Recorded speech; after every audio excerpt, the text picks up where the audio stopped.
Antihistamínicos para todo, para el insomnio, la depresión, las náuseas, cómo funcionan los antihistamínicos y su historia. Los antihistamínicos son los medicamentos más empleados en el tratamiento de las enfermedades alérgicas. Se trata de un grupo de fármacos, cuya característica común es la de inhibir los efectos de la histamina. Hay una tendencia actual a ampliar sus usos para otros problemas de salud, ya que debido a su mecanismo de acción pueden actuar en muchos tejidos, provocando varios efectos positivos. ¿Quieres saber más de los antihistamínicos y por qué se pueden usar para varios problemas de salud? A continuación, en este video responderemos esta y otras interrogantes, así como también analizaremos su historia, su funcionamiento y los tipos de antihistamínicos. Pero, antes de meternos a fondo, no te olvides de suscribirte a nuestro canal y activar las notificaciones para mantenerte al día con nuestras actualizaciones.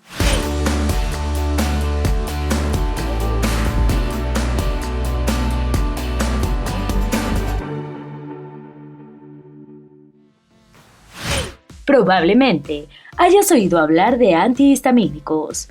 Son medicamentos que controlan los síntomas para la alergia. Pero, ¿qué son las histaminas?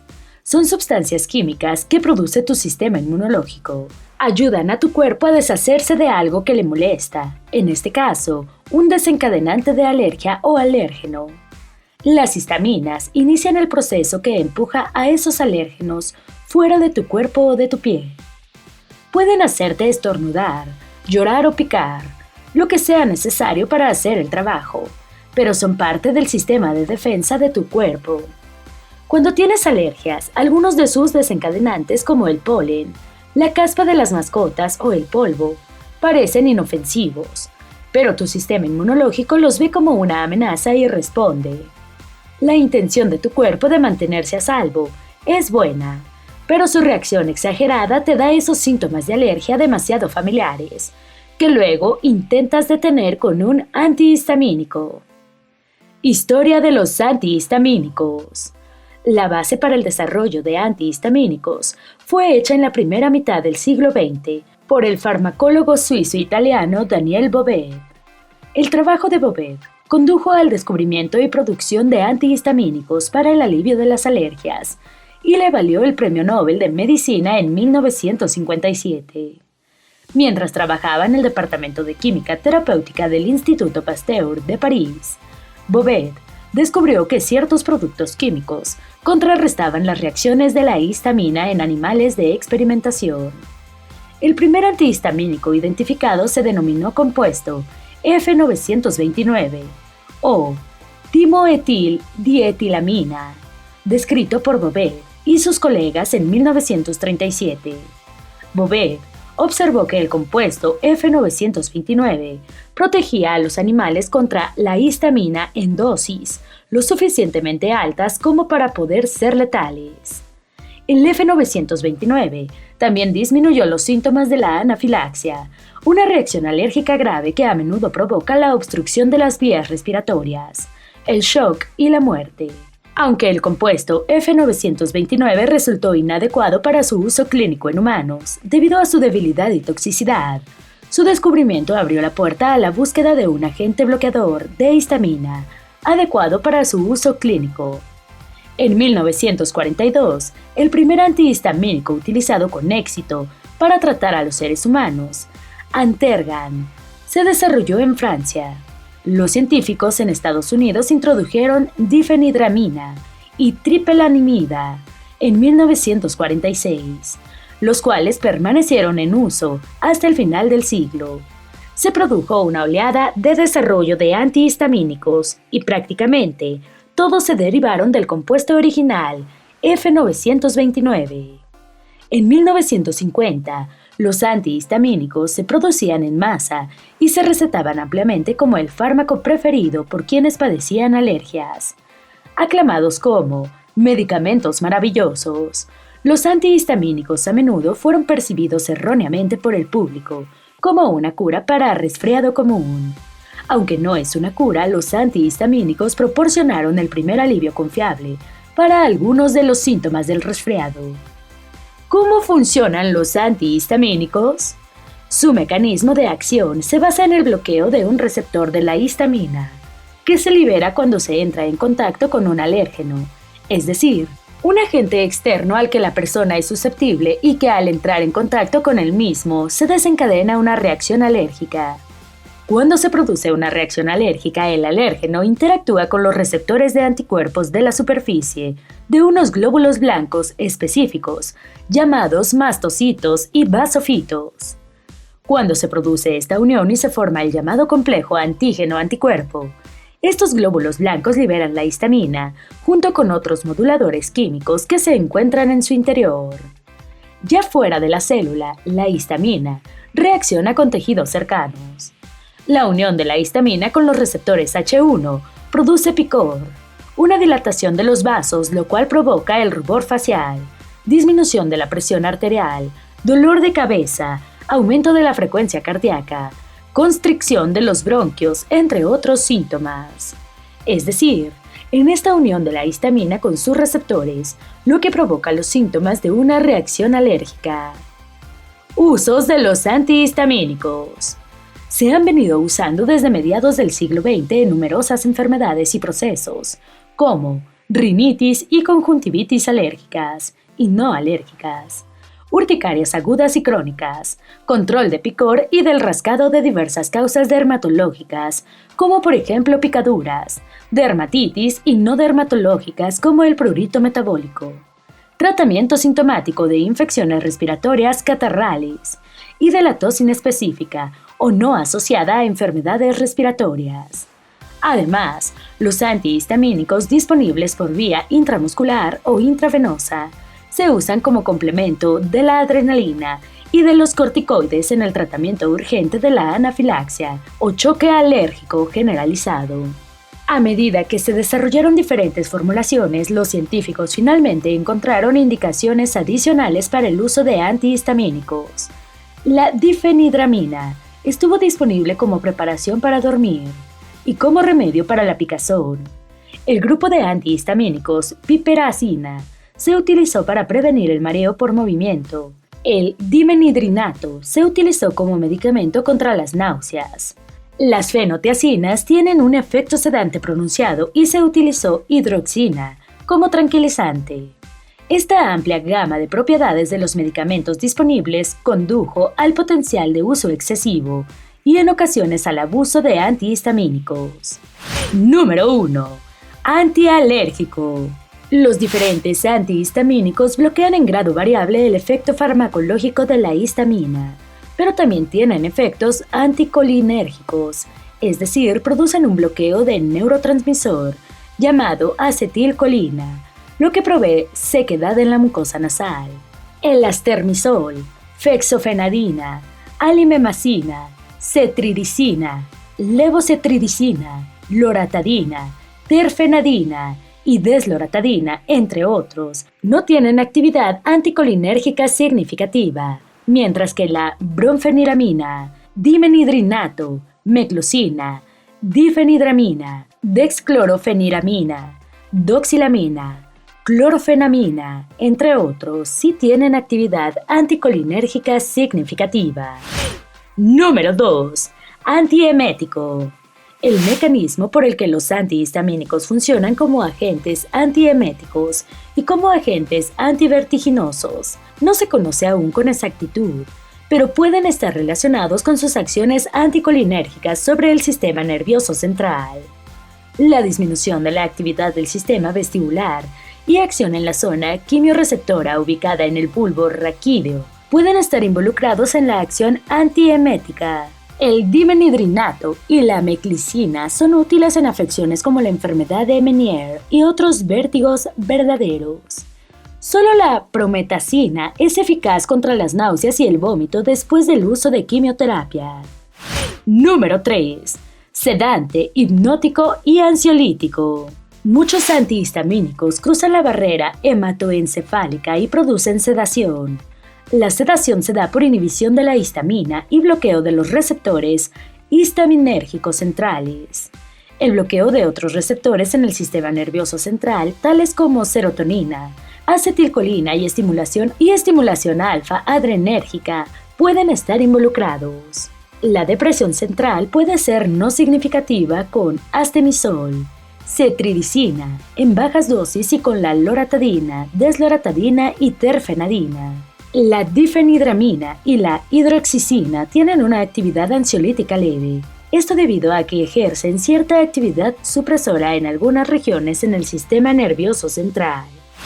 Número 4. Estimulante del apetito. Un antihistamínico como la ciproheptadina compite con el receptor de serotonina, bloqueando la respuesta de la serotonina vascular, intestinal y de otros músculos lisos. La estimulación del apetito es posible mediante la alteración de la actividad de la serotonina en el centro del apetito en el cerebro. Número 5. Antiasmático. Los médicos recetan antihistamínicos para afecciones asociadas de alguna manera con la respuesta alérgica, incluido el asma. Así comenzó un debate que continuó mucho después de 1950 sobre los beneficios y riesgos relacionados con el asma y los antihistamínicos. En 1948, la literatura médica mostró que la histamina podría inducir la constricción bronquial en los asmáticos. Se recomendaron antihistamínicos para bloquear este efecto. En 1950, el asma había demostrado que no respondía a los antihistamínicos disponibles en ese momento. En 1951, los científicos sugirieron que los antihistamínicos serían beneficiosos para los asmáticos, ya que la liberación de histamina y la constricción bronquial se producían simultáneamente cuando el tejido de los pulmones de los asmáticos alérgicos estaba expuesto a antígenos específicos, es decir, en un entorno de laboratorio. En 1955, el pensamiento predominante era que los antihistamínicos en realidad pueden ser dañinos para los asmáticos al secar las secreciones pulmonares y hacer que las secreciones sean más viscosas o espesas. Después de años de indecisión, a los estudiantes de medicina se les enseñó después de 1955 a no recetar antihistamínicos a pacientes con asma. Sin embargo, continuó el debate y la investigación sobre los posibles beneficios de los antihistamínicos para los asmáticos. Recientemente, se ha visto que el astemisol, la cetricina, la loratadina y la terfenadina han mostrado que pueden causar broncodilatación, lo que se ve favorecido también al bloquear la histamina, la cual produce broncoconstricción. Además, la loratadina, el astemisol y la terfenadina han sido usados para disminuir el broncoespasmo inducido por el ejercicio y por la hiperventilación. La cetricina no ha mostrado ser eficaz uniformemente en la prevención de alergias o broncoconstricción inducida por ejercicio. Sin embargo, ha mostrado ser más efectiva a altas dosis que otros antihistamínicos en reducir los síntomas del asma alérgica. Entre otros usos demostrados, tenemos que la prometacina, vía intravenosa, suprime la función del pulmón después de la inhalación de histamina. La cloreniramina, inhalada, ha demostrado ser eficaz para el broncoespasmo, pero es poco tolerada por su reacción irritante. Actualmente, en general, se acepta que los antihistamínicos no tienen valor para el tratamiento del asma. Número 6. Analgésico.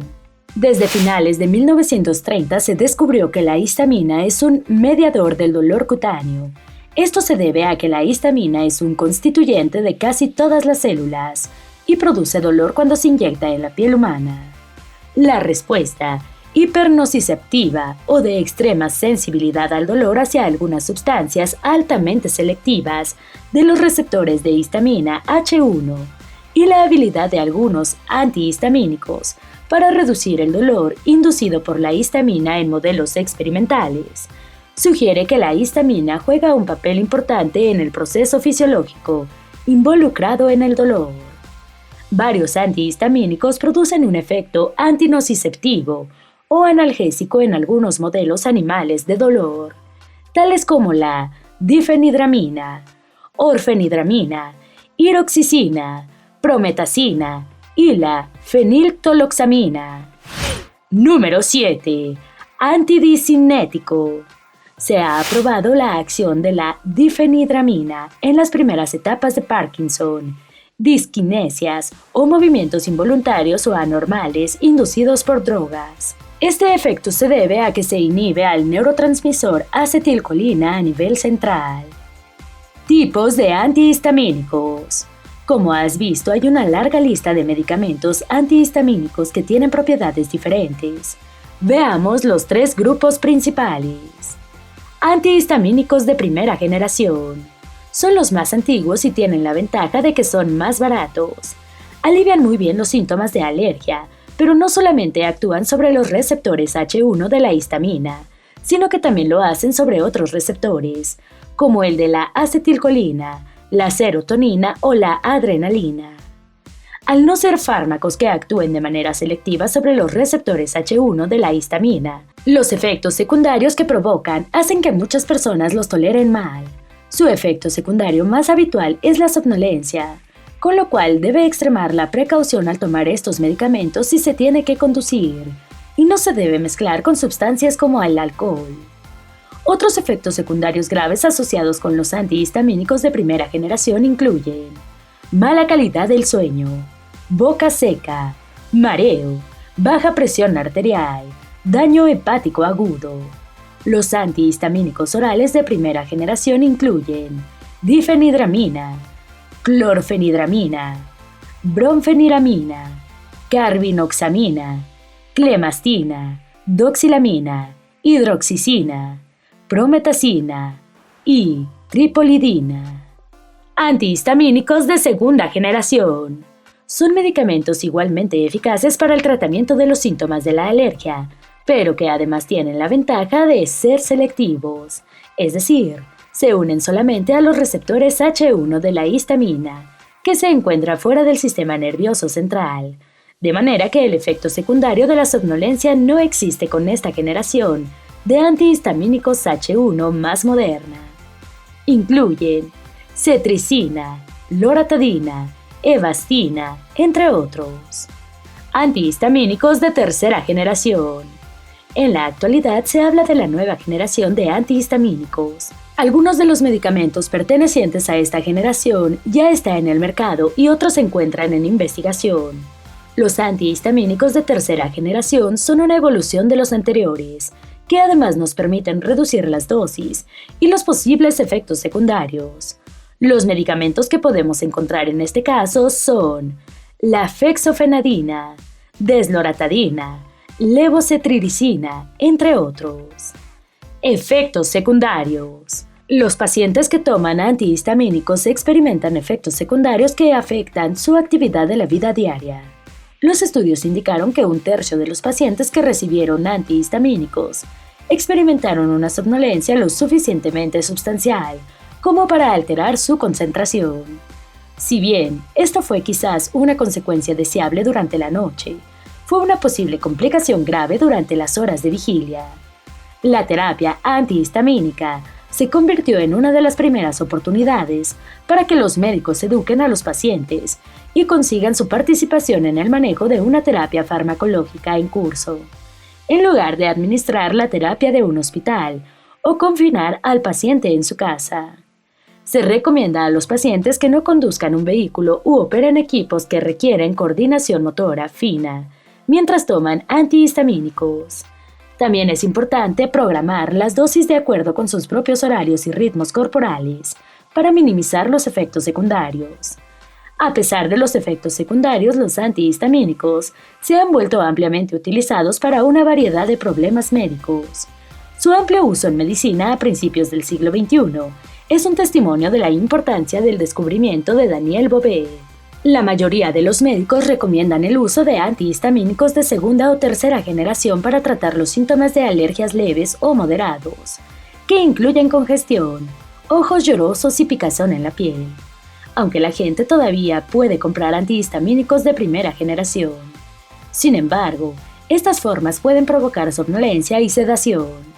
En la actualidad, se puede elegir entre una amplia gama de antihistamínicos en las farmacias, pero muchos de los usos diferentes a alergias comunes deben ser indicados por tu médico. El futuro de la farmacología de estos medicamentos promete una mayor diversificación de su uso, y lo veremos siendo indicado cada vez con más frecuencia en toda una variedad de enfermedades. Esperamos que este video te haya sido útil. Si tienes algo que agregar, por favor compártelo con nosotros en la sección de comentarios. Dale me gusta a este video y envíale el enlace a tus familiares y a tus mejores amigos para que también sepan acerca de los antihistamínicos. ¿Se pueden usar para todo? Para el insomnio, la depresión, las náuseas, cómo funcionan los antihistamínicos y su historia. Si eres nuevo en nuestro canal, no olvides suscribirte. No se te olvide seguirnos en todas nuestras redes sociales, que van a estar aquí abajo en la descripción. Recuerda, la vida siempre es mejor cuidando tu salud.